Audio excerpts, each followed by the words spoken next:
उसकी देवरानी मायके गई तो उसके देवर की देखभाल उसके ऊपर आ गई थी। मोनिका जब अपने देवर के साथ रात में अकेली होती थी तो घर में क्या हुआ।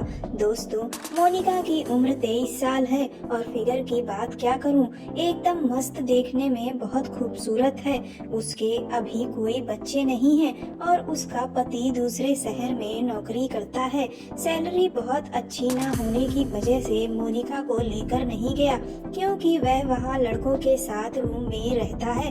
वैसे तो मोनिका देखने में बहुत ही खूबसूरत दिखती थी, लेकिन फिर भी अपने आप को संवारने पर बहुत ध्यान देती थी। वह अपने देवर मोहित और उनकी पत्नी रीता के साथ कानपुर में रहती थी।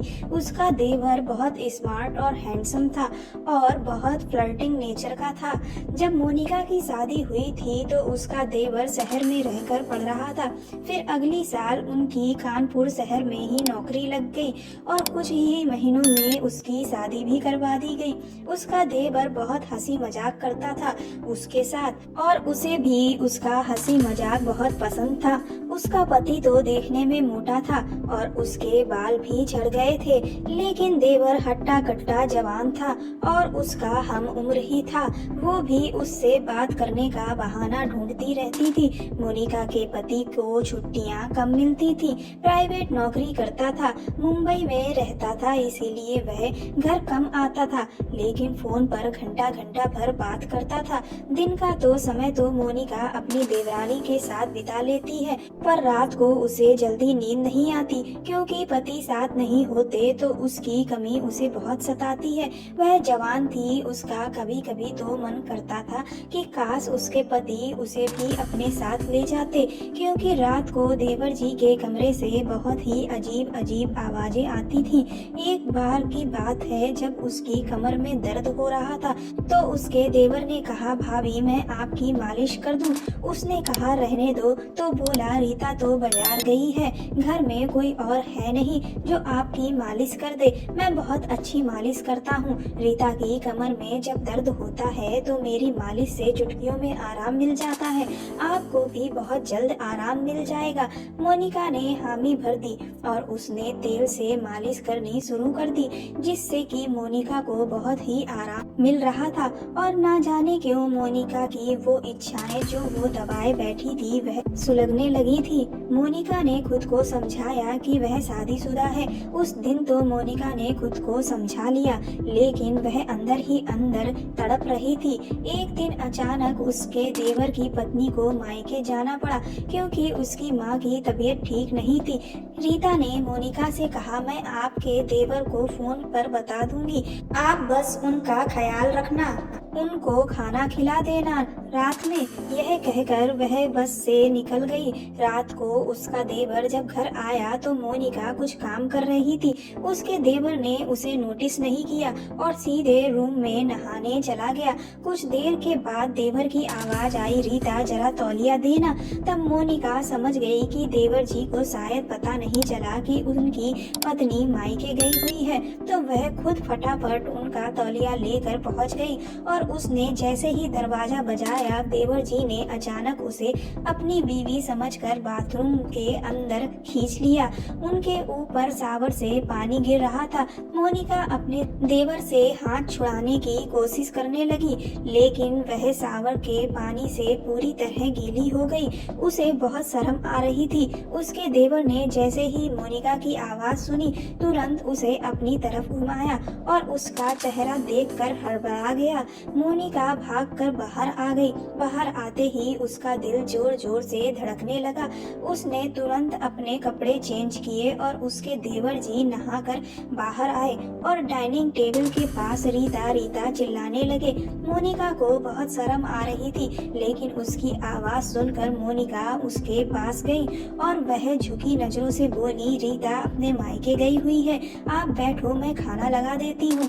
उसके देवर जी बोले, अरे हाँ, उसने फोन किया था, लेकिन मैं बिजी था, इसीलिए कॉल नहीं उठा पाया। देवर जी कुर्सी पर बैठ गए और मोनिका ने खाना लगा दिया। उसकी नजर उठी नहीं रही थी उसके सामने। तभी उसके देवर जी ने पूछा, भाभी आपने खाना खाया? वह बोली, आप खा लीजिए, मैं बाद में खा लूंगी। देवर जी ने मोनिका का हाथ पकड़ा और बोले, सॉरी, मैंने आपको रीता समझ लिया था। मोनिका ने कहा, कोई बात नहीं देवर जी, मैं समझ चुकी हूँ कि वह सब गलती से हुआ था। तो वह बोले, अगर आपने मुझे माफ कर दिया तो साथ में बैठकर ही खाना खाओ। मोनिका ने कहा, ठीक है। फिर उन दोनों ने साथ में बैठकर खाना खाया और बहुत सारी इधर उधर की बातें की। फिर मोनिका बर्तन को समेटने लगी। उसके देवर जी बोले, रहने दो, सुबह कर लेना, यह सब अभी जाकर सो जाओ आप। मोनिका बोली, सुबह भी तो मुझे ही करना है, तो मैं अभी ही क्यों ना कर लूं। बोलकर वह काम करने लगी तो उसके देवर जी उसके साथ बर्तन साफ करने लगे। वह बोली, आप रहने दो, मैं कर लूंगी। तो उन्होंने कहा, कैसे रहने दूं, आप इतना काम करती हो, मैं आपकी हेल्प भी ना करूं। वह उसके साथ बर्तन धोने लग गया। मोनिका ने एक बार फिर कहा, आप रहने दीजिए ना। वह उसकी बात सुनकर बोला, करवाने दो साथ में काम, इसी बहाने आपसे थोड़ी बात भी हो जाएगी। फिर सारा काम खत्म करके उन लोगों ने कुछ देर बातें करी और फिर मोनिका बोली, चलो अब हम लोग सोने चलते हैं, रात बहुत ज्यादा हो गई है। मोनिका का मन तो नहीं कर रहा था जाने का। देवर जी को देखकर उसके दिल में कुछ कुछ हो रहा था। वह बिना मन से अपने कमरे में जाने लगी और उसके देवर जी ने उसे गुड नाइट कहा।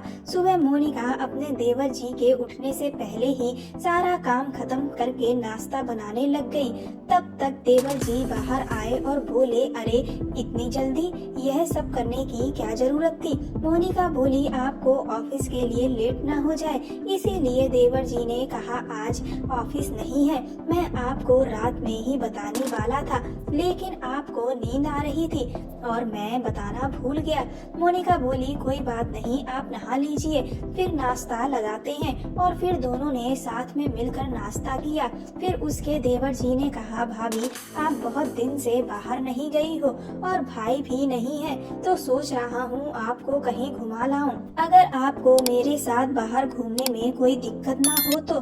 मोनिका ने कहा, अच्छा देवर जी, मुझे तो कोई दिक्कत नहीं है, पर अगर रीता को पता चला तो। देवर जी बोले, आप क्यों टेंशन लेती हो, क्या मेरा इतना भी हक नहीं है आप पर। इसके बाद देवर जी उसे बाहर घुमाने ले गए और पिक्चर भी दिखाई और फिर होटल में भी खाना खिलाया, बहुत सारी शॉपिंग करवाई। शाम हो गई। उसके देवर जी ने रात के खाने के लिए इधर से ही बहुत कुछ ले लिया और वह घर के लिए निकल लिए। तभी मोनिका के पास उसके पति का फोन आया। मोनिका ने फोन उठाया और अपने पति से बात करना शुरू किया। तभी उसके देवर ने आवाज लगाई टैक्सी में बैठने के लिए। मोनिका ने अपने पति से कहा कि मैं अभी बिजी हूँ, आपसे थोड़ी देर में बात करती हूँ। उसकी बात बिना सुने फोन काट दिया। मोनिका ने ऐसा पहली बार किया था, इसीलिए उसके पति को बहुत अजीब लगा और उसे फोन पर किसी आदमी की आवाज भी सुनाई दी। वह सोचने लगा कि आखिर मोनिका किसके साथ है। फिर उसने सोचा, ज्यादा ना सोचो, फोन करेगी तब पूछ लूंगा कि कहाँ थी और किसके साथ। फिर रात को मोनिका ने अपने देवर के साथ मिलकर खाना खाया। वह अपने देवर के साथ काफी घुल मिल भी गई थी। उसका देवर अब उसे नाम लेकर बुलाने लगा था। मोनिका जब खाना खाकर अपने कमरे में जाने लगी तो उसने अपने देवर जी से बोला, आपने अपने बड़े भाई की कमी आज पूरी कर दी, आप बहुत अच्छे हैं। वह बोले, वह कमी मैं कैसे पूरी कर सकता हूँ, वह मेरे बस में नहीं है। मोनिका शर्मा गई और बोली, आप तो उनके भाई हैं, जितना हक उनका है उतना ही आपका भी है, और मुस्कुराने लगी। मोनिका की शरारत भरी मुस्कान देखकर उसके देवर को सब समझ आ रहा था। थोड़ी देर बाद उसके देवर जी बोले, चलो रात हो गई है बहुत। मोनिका उठकर अपने कमरे में चली गई। मोनिका को बहुत बुरा लग रहा था कि उसने देवर जी से साफ साफ कहा, लेकिन फिर भी उन्होंने उसकी इच्छा नहीं समझी। उस रात तो मोनिका सो गई। सुबह मोनिका के पति का फोन आया। तब उसने मोनिका से पूछा कि कल तुम कहाँ थी, गाड़ियों की आवाज आ रही थी। तो उसने बताया कि मैं बाजार गई हुई थी। उसके पति ने कहा किसके साथ गई थी? बोली क्या मतलब? तो उसके पति ने कहा कि तुम्हें जब मैंने फोन किया था तो किसी आदमी की आवाज आ रही थी, जिसके बुलाने पर तुमने फोन काट दिया। बोली दरअसल मेरे साथ में देवर जी थे, मेरी तबीयत नहीं ठीक थी। तो उसका पति बोला अभी तो तुम कह रही थी कि तुम बाजार गई थी। तो वह सकपका गई और बोली कि मैं आपको परेशान नहीं करना चाहती थी, इसीलिए मैंने ऐसा कह दिया था। दरअसल मेरी तबीयत खराब हो गई थी तो देवर जी मुझे दिखाने ले गए थे। तो उसके पति ने कहा कि क्या हो गया था तुमको? तो उसने बताया कि उसे बुखार आ रहा था। तो उसके पति ने उससे कहा कि ठीक है, तुम अपना ध्यान रखो और दवाई टाइम पर ले लेना। कोई दिक्कत हो तो मोहित को बता देना, वह फिर से तुम्हें डॉक्टर को दिखा आएगा। मोनिका का देवर अपने ऑफिस चला गया था और मोनिका का घर में बिल्कुल भी दिल नहीं लग रहा था। उसके अरमान बार बार मचल रहे थे। मोनिका ने अपने देवर को फोन लगाया। उसके देवर ने कहा क्या हुआ मोनिका, क्या बात है? मोनिका बोली कि कुछ नहीं, बस आपकी याद आ रही थी। जब से आपके साथ वक्त बिताया है बहुत अच्छा लगा, आपकी बहुत याद आ रही थी। मोनिका के फोन पर तभी उसके पति का फिर से फोन आने लगता है। मोनिका फोन नहीं उठाती और अपने देवर जी से बातें करने में लगी रहती। उधर उसका पति परेशान हो रहा होता है। पिछले 1 घंटे से वह फोन लगा रहा था, मोनिका का फोन व्यस्त ही जा रहा था। इससे पहले कभी मोनिका का फोन इतना व्यस्त नहीं जाता था, और जाता भी था तो थोड़ी देर में वह कॉल बैक करती थी। और आज पूरा दिन निकल गया। मोनिका का पति उसके फोन का इंतजार करता रहा पर फोन नहीं आया। मोनिका का देवर आज जल्दी घर आ जाता है। मोनिका उन्हें देखकर खुश हो जाती है। मोनिका नजर झुकाकर खड़ी होती है। उसके देवर जी कहते हैं मोनिका देखो, मैं तुम्हारे लिए आइसक्रीम लाया हूँ। वह मोनिका की तरफ आइसक्रीम को बढ़ा देते हैं। मोनिका देखती है कि वह सिर्फ एक ही आइसक्रीम लाए हैं। वह कहती है देवर जी यह क्या है? यह तो सिर्फ एक ही है, आप अपने लिए आइसक्रीम नहीं लाए। उसका देवर मुस्कुराता है और बोलता है कि हम दोनों एक में ही खा लेंगे, अब अलग अलग की क्या जरूरत है। मोनिका आइसक्रीम को फ्रीजर में डाल देती है। उसका देवर नहाने चला जाता है और फ्रेश होकर जब उसका देवर बाहर आता है तो मोनिका को आवाज लगाता है। मोनिका उसके लिए खाना लगा देती है। दोनों साथ में मिलकर खाना खाते हैं और उसके बाद मोनिका आइसक्रीम लेकर आती है और वह अपने हाथों से अपने देवर को आइसक्रीम खिलाती है और दोनों मिलकर आइसक्रीम खाते हैं। उसका देवर उससे कहता है कि अब तो तुम्हें बोरियत नहीं लग रही है ना? मेरे भाई की क्या अभी भी तुम्हें याद आती है? तो मोनिका कहती है कि नहीं, अब तो मुझे उनकी बिल्कुल भी याद नहीं आती है। आज तो मैंने उनसे फोन पर ज्यादा बात भी नहीं की। तो मोनिका के देवर उसका हाथ अपने हाथ में लेते हुए कहते हैं कि वैसे अगर तुम चाहो तो मैं अपने भाई की सारी कमी पूरा कर सकता हूँ। मोनिका यह सुनकर पानी पानी हो गई, क्योंकि मोनिका अपने देवर का इशारा समझ गई थी। वह अब कंफ्यूज थी कि अपने रूम में जाए या देवर जी के साथ। देवर भी समझ चुका था कि मोनिका उससे क्या चाहती है। उसके बाद मोनिका के देवर उसे बाहों में उठाकर अपने कमरे में ले जाते हैं। मोनिका बहुत ज्यादा खुश होती है, क्योंकि बहुत दिन से उसकी इच्छा भी थी कि वो ये सब करे। पति के दूर रहने की वजह से उसको ये सब बहुत दिन से नहीं मिला था। देवर बोला कि मोनिका आज तुम्हारे पति की सारी कमी पूरी हो जाएगी। उसके बाद उसने मोनिका को अपने बेड पर लिटा दिया और दोनों लोगों ने मिलकर वो सब करना शुरू कर दिया। वो दोनों एक दूसरे में खोए हुए थे। कमरे के बाहर तक मोनिका की आवाजें जा रही थी कि तभी किसी ने दरवाजा खोला और लाइट जला दी। मोनिका और उसके देवर तो होश में ही नहीं थे, इसीलिए उन्हें होश ही नहीं था कि कब दरवाजा खुला।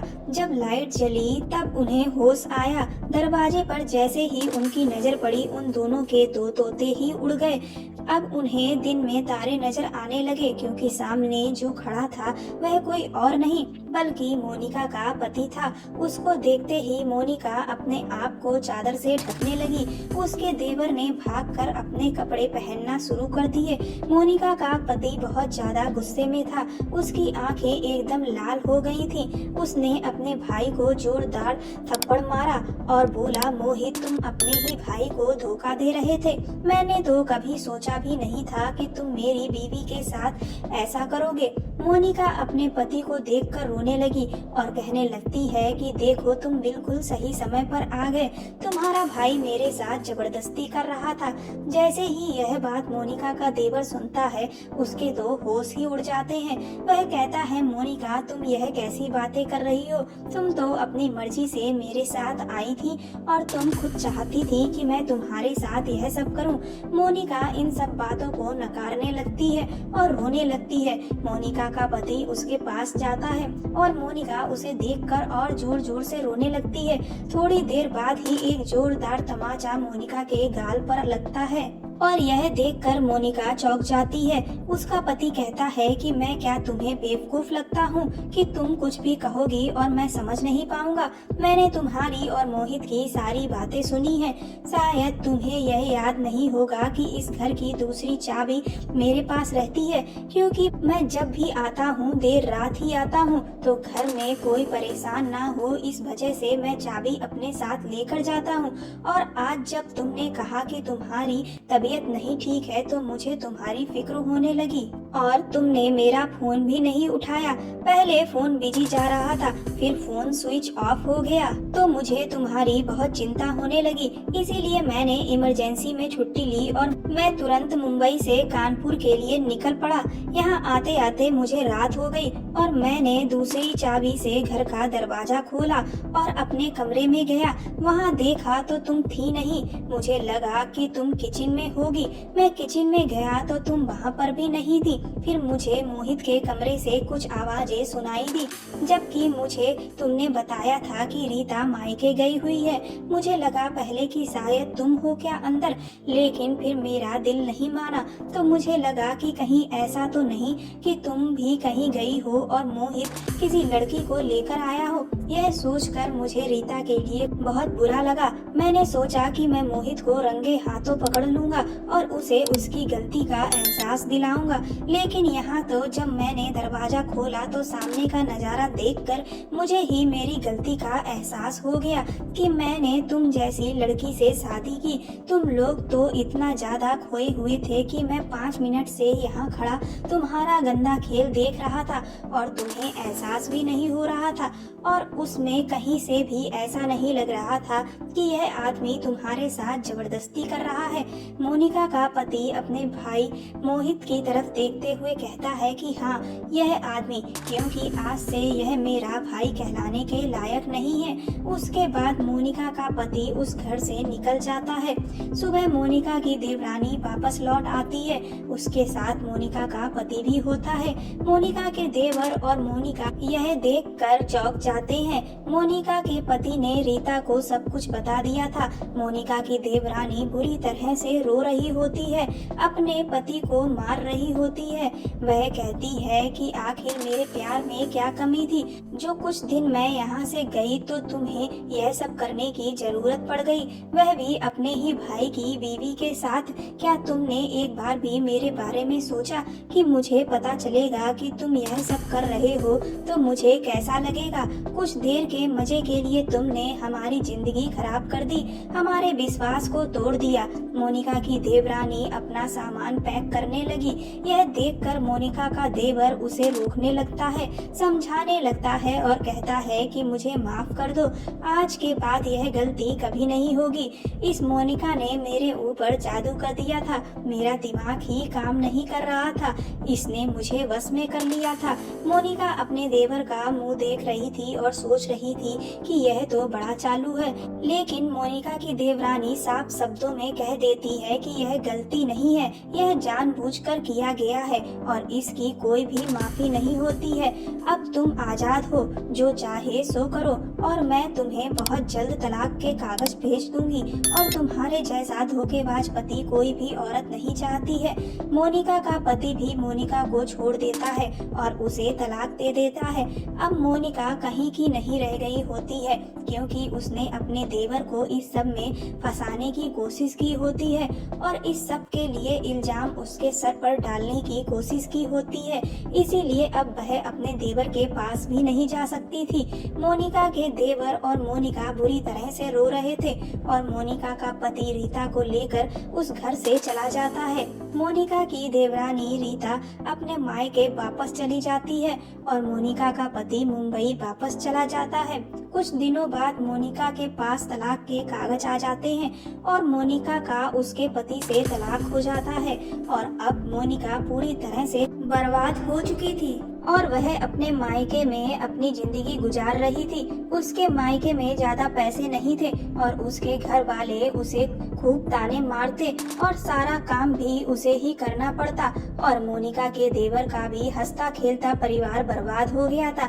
आज इस घटना के 2 साल हो गए हैं। मोनिका के देवर की दोबारा शादी भी नहीं हुई, क्योंकि यह बात मोहल्ले में फैल गई थी और कोई भी लड़की उससे शादी करने के लिए तैयार नहीं थी। दोस्तों, रिश्ते बहुत ही नाजुक डोर से बंधे होते हैं। चंद पलों के मजे के लिए जब रिश्तों को धोखा दिया जाता है तो उनके नतीजे कुछ इस तरह से ही होते हैं। जो लोग आपसे प्यार करते हैं उनकी इज्जत करें, उनके प्यार की इज्जत करें। प्यार करने वाले जीवन साथी किस्मत से मिलते हैं। अगर आपको कोई ऐसा मिला है तो उसके साथ धोखा ना करें, वरना आपको पछताना पड़ सकता है। कहानी पसंद आई हो तो मेरे चैनल को सब्सक्राइब कर दें, वीडियो को लाइक कर दें और वीडियो को ज्यादा से ज्यादा शेयर करें। धन्यवाद।